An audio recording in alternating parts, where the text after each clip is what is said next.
ਮੁਹੰਮਦ ਮਨਸ਼ਾ-ਯਾਦ ਦੀ ਕਹਾਣੀ ਹੈ। ਡੰਗਰ ਬੋਲੀ। ਉਹ ਮੇਰੇ 'ਤੇ ਫਤਵਾ ਲਾਉਣ ਨੂੰ ਫਿਰਦੇ ਨੇ। ਉਹਨਾਂ ਨੂੰ ਸ਼ੱਕ ਏ ਵੀ ਮੈਂ ਆਪਣਾ ਅਕੀਦਾ ਬਦਲ ਲਿਆ, ਪਰ ਇਹ ਝੂਠ ਏ। ਮੈਂ ਸਿਰਫ ਮਾਸ ਖਾਣਾ ਛੱਡਿਆ ਹੈ। ਦੁਨੀਆ 'ਚ ਕਿੰਨੇ ਹੀ ਲੋਕ ਵੈਜੀਟੇਰੀਅਨ ਨੇ, ਮਾਸ ਨਹੀਂ ਖਾਂਦੇ। ਉਹਨਾਂ ਦੀਆਂ ਮਾਸ ਨਾ ਖਾਣ ਦੀਆਂ ਮਜ਼ਹਬੀ, ਨਜ਼ਰੀਆਤੀ, ਤਿੱਬੀ ਅਤੇ ਨਫਸੀਆਤੀ ਕਈ ਵਜ੍ਹਾ ਹੋ ਸਕਦੀਆਂ ਨੇ। ਮੇਰਾ ਇੱਕ ਪੜਾਕੂ ਸੰਗੀ ਗੋਸ਼ਤਖੋਰੀ ਨੂੰ ਇਨਸਾਨ ਦੇ ਕਦੀਮ ਵਹਿਸ਼ੀਪਨ ਨਾਲ ਜੋੜਦਾ ਹੈ। ਇੱਕ ਦੂਜੇ ਬੇਲੀ ਦਾ ਨਿੱਕੇ ਹੁੰਦਿਆਂ ਜ਼ੁਕਾਮ ਵਿਗੜ ਗਿਆ ਸੀ। ਉਹਨੂੰ ਧੱਕੋ ਧੱਕੀ ਯਖਨੀ ਪਿਆਤੀ, ਜਿਹਦੇ 'ਚ ਉਹਨੂੰ ਬੜੀ ਭੈੜੀ ਬੂ ਆਈ ਅਤੇ ਉਹਨੂੰ ਕਹਿ ਆ ਗਈ, ਭਾਵੇਂ ਬਦਬੂ ਉਹਦੇ ਆਪਣੇ ਅੰਦਰ ਪੈਦਾ ਹੋ ਗਈ ਸੀ। ਪਰ ਉਸ ਦਿਨ ਤੋਂ ਉਹਦਾ ਦਿਲ ਗੋਸ਼ਤ ਤੋਂ ਚੜ੍ਹ ਗਿਆ। ਪਰ ਮੇਰਾ ਮਸਲਾ ਸਭ ਤੋਂ ਵੱਖਰਾ ਹੈ। ਮੈਂ ਨਿੱਕਿਆਂ ਹੁੰਦਿਆਂ ਤੋਂ ਗੋਸ਼ਤ ਦਾ ਬੜਾ ਸ਼ੌਕੀਨ ਸੀ ਅਤੇ ਭੁੱਜਿਆ ਗੋਸ਼ਤ ਤਾਂ ਮੈਨੂੰ ਬਹੁਤ ਹੀ ਪਸੰਦ ਸੀ। ਹਾਲਾਂਕਿ ਕਈ ਵਾਰੀ ਡਾਕਟਰਾਂ ਮੈਨੂੰ ਖੂਨ ਵਿੱਚ ਯੂਰਿਕ ਐਸਿਡ ਦੀ ਜ਼ਿਆਦਤੀ ਬਾਰੇ ਗੋਸ਼ਤਖੋਰੀ ਤੋਂ ਹਟ ਗਿਆ, ਪਰ ਮੈਂ ਉਹਨਾਂ ਦੀਆਂ ਹਦਾਇਤਾਂ 'ਤੇ ਕਦੀ ਅਮਲ ਨਾ ਕਰ ਸਕਿਆ ਅਤੇ ਹੁਣ ਕੁਝ ਚਿਰ ਤੋਂ ਗੋਸ਼ਤ ਖਾਣਾ ਉੱਕਾ ਛੱਡ ਦਿੱਤਾ ਹੈ। ਪਰ ਇਹਦੀ ਵਜ੍ਹਾ ਅਕੀਦੇ ਦੀ ਤਬਦੀਲੀ ਨਹੀਂ, ਮੇਰਾ ਖਿਆਲ ਹੈ। ਹੁਣ ਮੈਂ ਅਸਲੀ ਅਤੇ ਵਿਚਲੀ ਗੱਲ ਦੱਸ ਹੀ ਦਿਆਂ, ਜੇ ਸੱਚੀ ਮੁੱਚੀ ਕਿਧਰੇ ਕੋਈ ਫਤਵਾ ਲੱਗ ਹੀ ਨਾ ਜਾਏ। ਮੈਨੂੰ ਨਿੱਕੇ ਹੁੰਦਿਆਂ ਤੋਂ ਨਵੀਆਂ ਬੋਲੀਆਂ ਸਿੱਖਣ ਦਾ ਬੜਾ ਸ਼ੌਕ ਸੀ ਅਤੇ ਮੈਂ ਕਈ ਬੋਲੀਆਂ ਸਿੱਖੀਆਂ ਵੀ। ਪਰ ਸੱਚੀ ਗੱਲ ਏ, ਮੇਰਾ ਪਸ਼ੂਆਂ ਅਤੇ ਉਹ ਵੀ ਭੇਡਾਂ ਬੱਕਰੀਆਂ ਦੀ ਜ਼ੁਬਾਨ ਸਿੱਖਣ ਦਾ ਕੋਈ ਇਰਾਦਾ ਨਹੀਂ ਸੀ। ਬਸ ਇਹ ਜ਼ੁਬਾਨ ਸੁਣ ਕੇ ਮੈਨੂੰ ਆਪੂ ਆ ਗਈ। ਹੋਇਆ ਇੰਝ ਵੀ ਉਸ ਵੇਲੇ ਅਸੀਂ ਪਿੰਡ 'ਚ ਰਹਿੰਦੇ ਸਾਂ। ਰਾਤ ਵੀ ਖੁੱਲ੍ਹੀ ਛੱਤ ਦੇ ਸੌਂਦੇ ਸੀ ਅਤੇ ਚਾਰ ਚੁਫੇਰਿਓਂ ਭੇਡਾਂ ਬੱਕਰੀਆਂ ਦੀਆਂ ਆਵਾਜ਼ਾਂ ਆਉਂਦੀਆਂ ਰਹਿੰਦੀਆਂ। ਉਹਨਾਂ ਦਾ ਇੱਕ ਵਾੜਾ ਅਸਲੋਂ ਸਾਡੇ ਗੁਆਂਢ ਵਿੱਚ ਸੀ ਅਤੇ ਮੈਂ ਰਾਤ ਨੂੰ ਦੇਰ ਤੀਕਰ ਸਕੂਲ ਦਾ ਕੰਮ ਕਰਦਾ ਜਾਗਦਾ ਰਹਿੰਦਾ ਅਤੇ ਭੇਡਾਂ ਬੱਕਰੀਆਂ ਅਤੇ ਉਹਨਾਂ ਦੇ ਪਠੋਰਿਆਂ ਦੀਆਂ ਆਵਾਜ਼ਾਂ ਸੁਣਦਾ ਰਹਿੰਦਾ।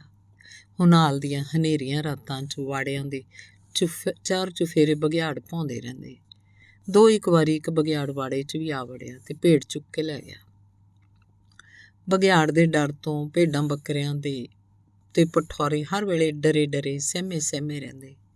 ਰਾਤ ਜਿੰਨੀ ਹਨੇਰੀ ਹੁੰਦੀ, ਉਹ ਡਰ ਨਾਲ ਓਨਾ ਹੀ ਬਹੁਤਾ ਮਿਆਂਕਦੇ। ਮੈਂ ਲੈਂਪ ਬੁਝਾ ਕੇ ਸੌਣ ਦੀ ਕੋਸ਼ਿਸ਼ ਕਰਦਾ, ਪਰ ਉਹਨਾਂ ਦੀਆਂ ਆਵਾਜ਼ਾਂ ਸੌਣ ਨਾ ਦਿੰਦੀਆਂ।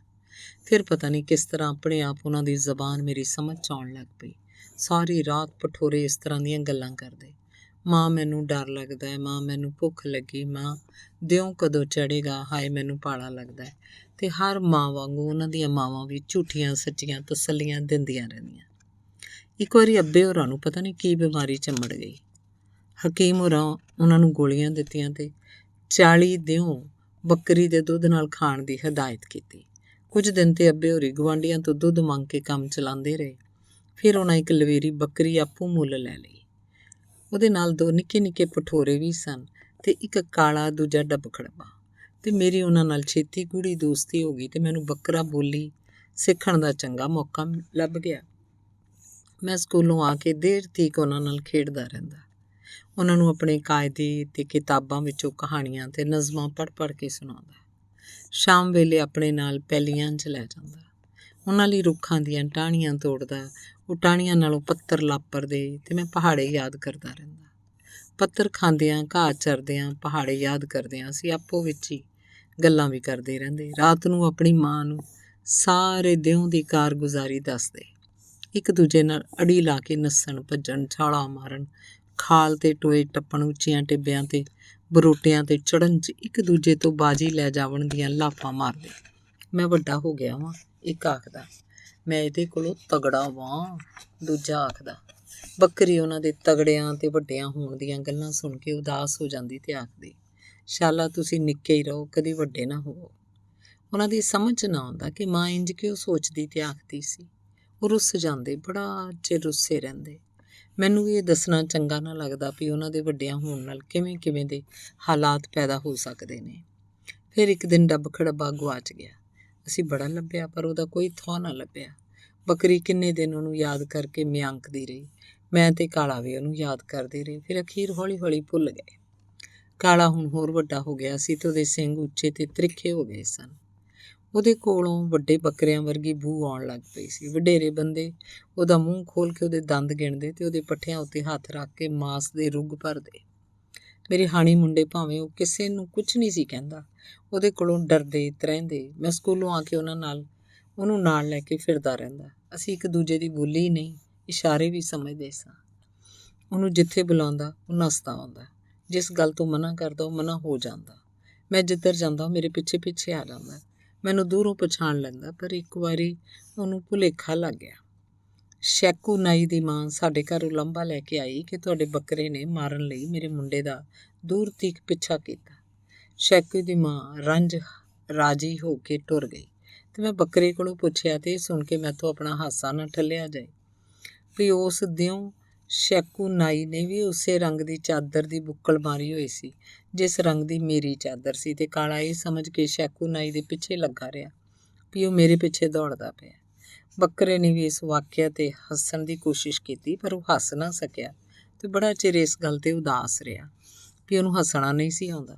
ਪਰ ਦੂਜੇ ਦਿਹਾੜੇ ਇਹ ਸੁਣ ਕੇ ਵੀ ਉਹਦੀ ਮਾਂ ਸੇਮ ਨਾਲੇ ਦੇ ਪੁਲ ਤੋਂ ਢਹਿ ਕੇ ਫੱਟੜ ਹੋ ਗਈ ਹੈ, ਉਹਨੂੰ ਹਲਾਲ ਕੀਤਾ ਜਾ ਰਿਹਾ ਹੈ, ਅਸੀਂ ਦੋਵੇਂ ਪਰੇਸ਼ਾਨ ਹੋ ਗਏ। ਮੈਂ ਉਹਨੂੰ ਤਸੱਲੀਆਂ ਦਿੰਦਾ, ਉਹਦਾ ਦਿਲ ਪਰਚਾਉਣ ਦੀ ਕੋਸ਼ਿਸ਼ ਕਰਦਾ ਰਿਹਾ, ਪਰ ਅਗਲੇ ਦਿਨ ਜਦੋਂ ਉਹਨੂੰ ਪਤਾ ਲੱਗਾ ਕਿ ਮੈਂ ਵੀ ਉਹਦੀ ਮਾਂ ਦਾ ਮਾਸ ਖਾਧਾ ਏ, ਉਹ ਮੇਰੇ ਕੋਲੋਂ ਤ੍ਰਹਿਣ ਲੱਗ ਪਿਆ ਅਤੇ ਕਿੰਨੇ ਹੀ ਦਿਹਾੜੇ ਮੇਰੇ ਨੇੜੇ ਆਉਣ ਤੋਂ ਝੱਕਦਾ ਰਿਹਾ। ਮੈਂ ਅੱਗੇ ਹੋ ਕੇ ਉਹਨੂੰ ਪਿਆਰ ਕਰਨ ਲੱਗਦਾ ਅਤੇ ਉਹ ਸਮਝਦਾ ਮੈਂ ਦੰਦਾਂ ਨਾਲ ਉਹਦੀ ਬੋਟੀ ਪੁੱਟਣ ਲੱਗਾ ਸਾਂ। ਮੈਂ ਉਹਨੂੰ ਸਮਝਾਉਣ ਦੀ ਕੋਸ਼ਿਸ਼ ਕੀਤੀ ਵੀ ਮੈਂ ਬੰਦਾ ਹਾਂ, ਬਘਿਆੜ ਨਹੀਂ। ਬੰਦੇ ਜਿਉਂਦੇ ਜਾਗਦੇ ਜਨੌਰਾਂ ਅਤੇ ਪਸ਼ੂਆਂ ਨੂੰ ਨਹੀਂ ਖਾਂਦੇ। ਖਾਣ ਤੋਂ ਪਹਿਲਾਂ ਅਸੀਂ ਉਹਨਾਂ ਨੂੰ ਮਾਰ ਲੈਂਦੇ ਹਾਂ, ਕੱਚਾ ਨਹੀਂ ਜਾਂਦੇ। ਚਿੱਥਣ ਤੋਂ ਪਹਿਲਾਂ ਅੱਗ 'ਤੇ ਭੁੰਨ ਲੈਂਦੇ ਹਾਂ। ਫਿਰ ਹੌਲੀ ਹੌਲੀ ਕੁਝ ਚਿਰ ਪਿੱਛੋਂ ਉਹਦਾ ਡਰ ਲੱਥਾ ਅਤੇ ਮੇਰੇ ਉੱਤੇ ਪਹਿਲਾਂ ਵਾਂਗ ਇਤਬਾਰ ਕਰਨ ਲੱਗ ਪਿਆ। ਮੈਂ ਮਿਡਲ ਦਾ ਇਮਤਿਹਾਨ ਪਾਸ ਕਰਕੇ ਸ਼ਹਿਰ ਦੇ ਹਾਈ ਸਕੂਲ 'ਚ ਦਾਖਲ ਹੋਇਆ ਅਤੇ ਉਹ ਬਹੁਤ ਉਦਾਸ ਹੋ ਗਿਆ। ਮੈਨੂੰ ਵੀ ਉਹਦੇ ਤੋਂ ਵਿਛੜਨ ਦਾ ਅਫਸੋਸ ਸੀ, ਪਰ ਮਜਬੂਰੀ ਸੀ। ਵੱਡੀ ਈਦ ਦੀਆਂ ਛੁੱਟੀਆਂ 'ਚ ਮੈਂ ਚਾਈਂ ਪਿੰਡ ਆਇਆ, ਪਰ ਇਹ ਸੁਣ ਕੇ ਵੀ ਇਸ ਵਾਰੀ ਈਦ 'ਤੇ ਉਹਦੀ ਕੁਰਬਾਨੀ ਹੋਏਗੀ, ਮੇਰੀ ਸਾਰੀ ਖੁਸ਼ੀ ਮਿੱਟੀ 'ਚ ਰੁਲ ਗਈ। ਮੈਂ ਘਰ ਵਾਲਿਆਂ ਦੇ ਬੜੇ ਤਰਲੇ ਕੀਤੇ ਵੀ ਉਹ ਮੇਰੇ ਕਾਲੇ ਨੂੰ ਛੱਡ ਦੇਣ ਅਤੇ ਕੁਰਬਾਨੀ ਲਈ ਕੋਈ ਹੋਰ ਦੁੰਬਾ ਜਾਂ ਬੱਕਰਾ ਖਰੀਦ ਲੈਣ, ਪਰ ਮੇਰੀ ਕਿਸੇ ਨਾ ਮੰਨੀ। ਕਾਲੇ ਨੂੰ ਬਿਲਕੁਲ ਪਤਾ ਨਹੀਂ ਸੀ ਕਿ ਉਹਦੇ ਨਾਲ ਕੀ ਵਰਤਣ ਵਾਲੀ ਹੈ। ਮੈਂ ਵੀ ਉਹਨੂੰ ਪਰੇਸ਼ਾਨੀ ਤੋਂ ਬਚਾਉਣ ਲਈ ਗੱਲ ਲੁਕਾਈ।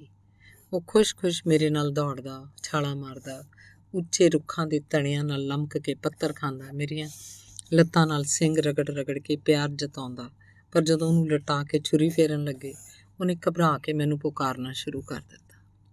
ਮੈਂ ਉਹਨੂੰ ਹਲਾਲ ਹੁੰਦਿਆਂ ਨਹੀਂ ਵੇਖ ਸਕਦਾ ਸੀ, ਇਸ ਲਈ ਆਪਣੇ ਕਮਰੇ 'ਚ ਲੁਕ ਗਿਆ ਸੀ, ਪਰ ਉਹਦੇ ਹਾੜੇ ਤੇ ਚੀਖਾਂ ਪੁਕਾਰ ਮੈਨੂੰ ਸੁਣਾਈ ਦੇ ਰਹੇ ਸਨ। ਖੌਰੇ ਉਹਦਾ ਖਿਆਲ ਸੀ ਵੀ ਮੈਂ ਆ ਕੇ ਉਹਨੂੰ ਬਚਾ ਲਵਾਂਗਾ, ਇਸ ਲਈ ਉਹ ਅਖੀਰ ਵਕਤ ਤੀਕ ਮੈਨੂੰ ਆਵਾਜ਼ਾਂ ਮਾਰ ਰਿਹਾ।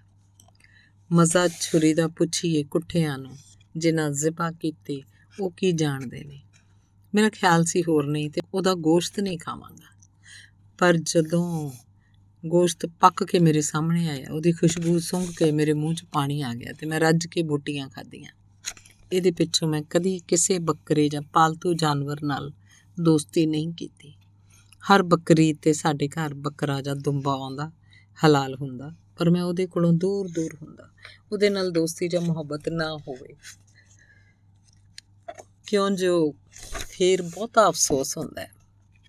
ਅੱਬੇ ਹੋਰਾਂ ਕਈ ਵਾਰੀ ਮੱਤ ਦਿੱਤੀ, ਜਾਨਵਰ ਨਾਲ ਜਿੰਨੀ ਮੁਹੱਬਤ ਹੋਵੇ ਓਨਾ ਹੀ ਬਹੁਤਾ ਸਵਾਬ ਮਿਲਦਾ ਹੈ, ਪਰ ਮੇਰੇ 'ਚ ਇੰਨੀ ਹਿੰਮਤ ਨਹੀਂ ਸੀ। ਮੈਂ ਕੁਰਬਾਨੀ ਦੇ ਵੇਲੇ ਈਦ ਮਿਲਣ ਦੇ ਬਹਾਨੇ ਕਿਸੇ ਰਿਸ਼ਤੇਦਾਰ ਜਾਂ ਦੋਸਤ ਵੱਲ ਟੁਰ ਜਾਂਦਾ ਅਤੇ ਉੱਥੋਂ ਪਰਤਦਾ ਜਦੋਂ ਖੱਲ ਲੈ ਗਈ ਹੁੰਦੀ। ਅੱਬੇ ਹੋਰਾਂ ਦਾ ਖਿਆਲ ਸੀ ਵੀ ਇਸ ਤਰ੍ਹਾਂ ਈਮਾਨ ਕਮਜ਼ੋਰ ਹੋ ਜਾਂਦਾ ਹੈ, ਪਰ ਮੈਂ ਈਮਾਨ ਨੂੰ ਕਮਜ਼ੋਰ ਨਹੀਂ ਹੋਣ ਦਿੰਦਾ ਸੀ। ਖੱਲ ਲਾਉਣ ਪਿੱਛੋਂ ਵੱਢਣ ਟੁੱਕਣ, ਬੂਟੀਆਂ ਚੀਰਨ ਅਤੇ ਖਵੇਸ਼ਾਂ ਅਤੇ ਦਰਵੇਸ਼ਾਂ 'ਚ ਵੰਡਣ 'ਚ ਘਰ ਵਾਲਿਆਂ ਦਾ ਹੱਥ ਵਡਾਉਂਦਾ। ਮੈਨੂੰ ਬੱਕਰੇ 'ਤੇ ਤਰਸ ਸਿਰਫ ਉਸ ਵੇਲੇ ਆਉਂਦਾ ਜਦ ਤੀਕਣ ਉਹ ਜਿਉਂਦਾ ਹੁੰਦਾ ਅਤੇ ਵੇਖ, ਸੁਣ, ਬੋਲ ਅਤੇ ਮਹਿਸੂਸ ਕਰ ਸਕਦਾ ਹੁੰਦਾ। ਇੱਕ ਗੱਲ ਹੋਰ ਇਹ ਪਈ, ਮੈਨੂੰ ਸਿਰੀ ਤੋਂ ਬਹੁਤ ਡਰ ਲੱਗਦਾ। ਮੈਂ ਕਸਾਈ ਦੀ ਹੱਟੀ 'ਤੇ ਵੀ ਬੱਕਰੇ ਜਾਂ ਦੁੰਬੇ ਦੀ ਸਿਰੀ ਵੇਖਦਾ ਅਤੇ ਉਹਦੀਆਂ ਬੇਜਾਨ ਅੱਖਾਂ ਦਾ ਸਾਹਮਣਾ ਨਾ ਕਰ ਸਕਦਾ। ਇੰਝ ਜਾਪਦਾ ਜਿਵੇਂ ਮੇਰੇ ਵੱਲ ਤੱਕ ਰਹੀਆਂ ਹੋਣ ਅਤੇ ਕੁਝ ਕਹਿ ਰਹੀਆਂ ਹੋਣ। ਮੇਰੀ ਇਹ ਕੋਸ਼ਿਸ਼ ਵੀ ਹੁੰਦੀ ਵੀ ਮੈਂ ਕਿਸੇ ਬੱਕਰੇ ਨੂੰ ਪਤਾ ਨਾ ਲੱਗਣ ਦਿਆਂ ਵੀ ਮੈਂ ਉਹਦੀ ਬੋਲੀ ਜਾਣਦਾ ਵਾਂ। ਮੈਂ ਘਰ ਵਾਲਿਆਂ ਅਤੇ ਵਾਕਫਕਾਰਾਂ ਤੋਂ ਵੀ ਇਹ ਗੱਲ ਲੁਕਾਉਂਦਾ, ਪਰ ਬੱਕਰਿਆਂ ਦੀ ਬੋਲੀ ਜਾਣ ਕੇ ਮੇਰੇ ਲਈ ਬੜੀ ਔਖੀ ਅਤੇ ਮੁਸ਼ਕਿਲ ਸੂਰਤ ਹਾਲ ਪੈਦਾ ਹੋ ਗਈ ਸੀ। ਬਾਜੇ ਵੇਲੇ ਮੈਨੂੰ ਜਾਪਦਾ ਮੈਂ ਆਪੋ ਅੰਦਰੋਂ ਬੱਕਰਾ ਬਣਦਾ ਜਾ ਰਿਹਾ। ਘਰ ਵਾਲਿਆਂ ਕਈ ਵਾਰੀ ਤੱਦੀ ਕਰਨੀ ਪਈ ਈਦ ਦੀ ਕੁਰਬਾਨੀ ਖੁਦ ਕਰਾਂ, ਮਤਲਬ ਇਹ ਕਿ ਭਈ ਆਪਣੇ ਹੱਥ ਨਾਲ ਬੱਕਰੇ ਦੇ ਗਲ 'ਤੇ ਛੁਰੀ ਫੇਰਾਂ। ਕਿਉਂ ਜੇ ਇਹ ਸੁੰਨਤ ਏ। ਮੌਲਵੀ ਹੋਰਾਂ ਵੀ ਮੈਨੂੰ ਸਮਝਾਇਆ, ਦੱਸਿਆ ਵੀ ਇਸ ਲਈ ਵੀ ਜ਼ਰੂਰੀ ਹੈ ਕਿ ਰੱਬ ਦੀ ਰਾਹ 'ਚ ਖੂਨ ਵਹਾਉਣ ਦਾ ਜਜ਼ਬਾ ਤੇ ਜੁਰਤ ਪੈਦਾ ਹੁੰਦੀ ਹੈ ਤੇ ਬੰਦਾ ਜਹਾਦ 'ਚ ਹਿੱਸਾ ਲੈਣ ਦੀ ਤਰਬੀਅਤ ਪਾਉਂਦਾ ਹੈ। ਪਰ ਮੈਂ ਕਦੀ ਨਾ ਕਰ ਸਕਿਆ। ਕਿਉਂ? ਜੇ ਜ਼ਿਬਾ ਹੋਣ ਵਾਲੇ ਬੱਕਰੇ ਜਿਸ ਤਰ੍ਹਾਂ ਡਰ ਨਾਲ ਚੀਕਾਂ ਮਾਰਦੇ ਤੇ ਤਰਲੇ ਪਾਉਂਦੇ ਨੇ, ਉਹ ਸਿਰਫ ਮੈਂ ਹੀ ਸੁਣ ਸਮਝ ਸਕਦਾ। ਸਿਰਫ ਮੈਨੂੰ ਹੀ ਇਸ ਗੱਲ ਦਾ ਅੰਦਾਜ਼ਾ ਹੈ ਵੀ ਕਿਸੇ ਹਮ ਜ਼ਬਾਨ ਨੂੰ ਜ਼ਿਬਾ ਕਰਨਾ ਕਿੰਨਾ ਔਖਾ ਕੰਮ ਹੈ। ਇਹ ਕਿਸੇ ਆਮ ਤੇ ਮਾਮੂਲੀ ਬੰਦੇ ਦੇ ਵਾਸਤੇ ਦੀ ਗੱਲ ਨਹੀਂ। ਆਮ ਬੰਦਾ ਕਿਸੇ ਹਮ ਜ਼ਬਾਨ ਤੇ ਹਮ ਜਿਨਸ ਨੂੰ ਕਤਲ ਤੇ ਕਰ ਸਕਦਾ ਹੈ, ਹਲਾਲ ਨਹੀਂ ਕਰ ਸਕਦਾ। ਇਹਦੇ ਲਈ ਪੈਗੰਬਰ ਦਾ ਦਿਲ ਤੇ ਜੇਰਾ ਚਾਹੀਦਾ ਹੈ। ਉਹਨੂੰ ਵੀ ਅੱਖਾਂ ਤੇ ਪੱਟੀ ਬੰਨ੍ਹਣੀ ਪੈਂਦੀ ਹੈ। ਮੈਂ ਕਈ ਵਾਰੀ ਸੋਚਿਆ ਕਾਸ਼ ਮੈਨੂੰ ਬੱਕਰਿਆਂ ਦੀ ਬੋਲੀ ਨਾ ਆਉਂਦੀ ਹੁੰਦੀ ਤੇ ਮੈਂ ਇੰਨਾ ਬੁਜ਼ਦਿਲ ਨਾ ਹੋ ਜਾਂਦਾ। ਖੈਰ, ਭਾਵੇਂ ਇਸ ਨੂੰ ਈਮਾਨ ਦੀ ਕਮਜ਼ੋਰੀ ਸਮਝਿਆ ਜਾਵੇ, ਪਰ ਮੈਂ ਪੱਕੀ ਨੀਅਤ ਕੀਤੀ ਹੋਈ ਸੀ, ਮੈਂ ਆਪਣੇ ਹੱਥ ਨਾਲ ਕਿਸੇ ਜਾਨਵਰ ਨੂੰ ਜ਼ਿਬਾ ਨਹੀਂ ਕਰਾਂਗਾ। ਪਰ ਪਿਛਲੇ ਸਾਲ ਮੈਂ ਆਪਣੇ ਇਸ ਵਾਅਦੇ 'ਤੇ ਕਾਇਮ ਨਾ ਰਹਿ ਸਕਿਆ ਤੇ ਇੱਥੋਂ ਹੀ ਖਰਾਬੀ ਦਾ ਮੁੱਢ ਵੱਜਾ। ਹੋਇਆ ਇੰਝ ਵੀ ਬੜੀਆਂ ਦੁਆਵਾਂ ਤੇ ਮੰਨਤ ਦੇ ਬਾਅਦ ਮੈਨੂੰ ਰੱਬ ਨੇ ਪੁੱਤਰ ਦਿੱਤਾ, ਬੜਾ ਸੋਹਣਾ, ਗੋਲ ਮਟੋਲ ਤੇ ਲੀਲੇ ਵਾਂਗੂ ਕੂਲਾ ਕੂਲਾ ਤੇ ਪਿਆਰਾ। ਅੱਬੇ ਹੋਰਾਂ ਝੱਟ ਹਕੀਕੇ ਲਈ 2 ਬੱਕਰੇ ਮੰਗਵਾ ਲਏ। ਸ਼ਹਿਰ 'ਚ ਰਹਿੰਦਿਆਂ ਹੁਣ ਬੱਕਰਿਆਂ ਨਾਲ ਕਦੀ ਕਦਾਈ ਮੁਲਾਕਾਤ ਹੁੰਦੀ ਸੀ ਤੇ ਉਹਨਾਂ ਨਾਲ ਗੱਲਬਾਤ ਕਰਨ ਤੋਂ ਮੈਂ ਆਪੂ ਵੀ ਕਤਰਾਉਂਦਾ ਸੀ। ਪਰ ਹਕੀਕੇ ਲਈ ਆਂਦੇ ਦੋਵੇਂ ਬੱਕਰੇ ਕਈ ਦਿਹਾੜੇ ਮੇਰੇ ਕਮਰੇ ਦੀ ਬਾਰੀ ਕੋਲ ਵਿਹੜੇ 'ਚ ਬੱਧੇ ਰਹੇ। ਖਿਆਲ ਸੀ ਵੀ ਜੁਮੇਰਾਤ ਨੂੰ ਹਕੀਕਾ ਕਰਾਂਗੇ, ਪਰ ਆਪਾਂ ਨੂੰ ਆਉਣ 'ਚ ਦੇਰ ਹੋ ਗਈ। ਖੌਰੇ ਉਹਨਾਂ ਦਾ ਕੋਈ ਦਿਓਰ ਜੇਠ ਬਿਮਾਰ ਸੀ। ਦੋਵੇਂ ਬੱਕਰੇ ਰਾਤ ਨੂੰ ਉਗਾਲੀ ਕਰਦਿਆਂ ਅਸਚਰਜ ਜਿਹੀਆਂ ਗੱਲਾਂ ਕਰਦੇ ਰਹਿੰਦੇ। ਪਤਾ ਨਹੀਂ ਉਹਨਾਂ ਨੂੰ ਆਪਣੇ ਅੰਤ ਦਾ ਪਤਾ ਕਿਵੇਂ ਲੱਗ ਗਿਆ। ਛੋਟਾ ਬਹੁਤ ਘਬਰਾਇਆ ਹੋਇਆ ਸੀ ਤੇ ਇੱਕ ਰਾਤੀ ਆਖਣ ਲੱਗਾ, ਜ਼ਿਬਾ ਕਿਵੇਂ ਕਰਦੇ ਨੇ? ਭੋਇੰ 'ਤੇ ਲਟਾ ਕੇ ਗਲ 'ਤੇ ਛੁਰੀ ਫੇਰਦੇ ਨੇ, ਵੱਡੇ ਨੇ ਦੱਸਿਆ। ਤਕਲੀਫ ਤੇ ਬੜੀ ਹੁੰਦੀ ਹੋਏਗੀ। ਆਹੋ, ਮੈਂ ਇੱਕ ਵਾਰੀ ਵੇਖਿਆ ਸੀ। ਬੜੀ ਦੇਰ ਤੱਕ ਜਿੰਦ ਨਿਕਲਦੀ ਰਹਿੰਦੀ ਹੈ। ਹਲਾਲ ਕਿਉਂ ਕਰਦੇ ਨੇ? ਖਾਣ ਲਈ।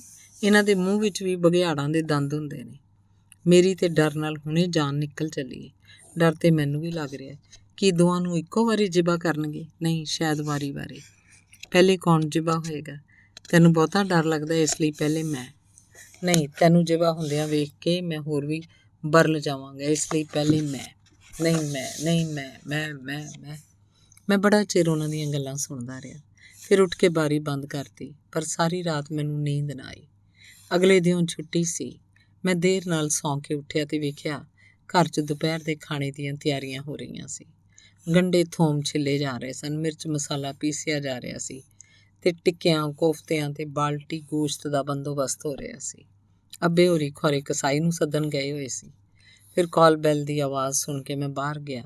ਨਾਲ ਦੀ ਮਸੀਤ ਤੋਂ ਦੀਨੀ ਮਦਰਸੇ ਦਾ ਤਾਲਬ ਇਲਮ ਮੁੰਡਾ ਖੱਲਾਂ ਬਾਰੇ ਪਤਾ ਕਰਨ ਆਇਆ ਸੀ ਕਿ ਉਤਰੀਆਂ ਕਿ ਨਹੀਂ। ਅਜੇ ਤੀਕ ਨਹੀਂ ਉਤਰੀਆਂ, ਮੈਂ ਉਹਨੂੰ ਦੱਸਿਆ। ਉਹਨੇ ਅੱਗੋਂ ਹੈਰਾਨ ਹੋ ਕੇ ਪੁੱਛਿਆ, ਅਜੇ ਤੀਕ ਨਹੀਂ ਉਤਰੀਆਂ?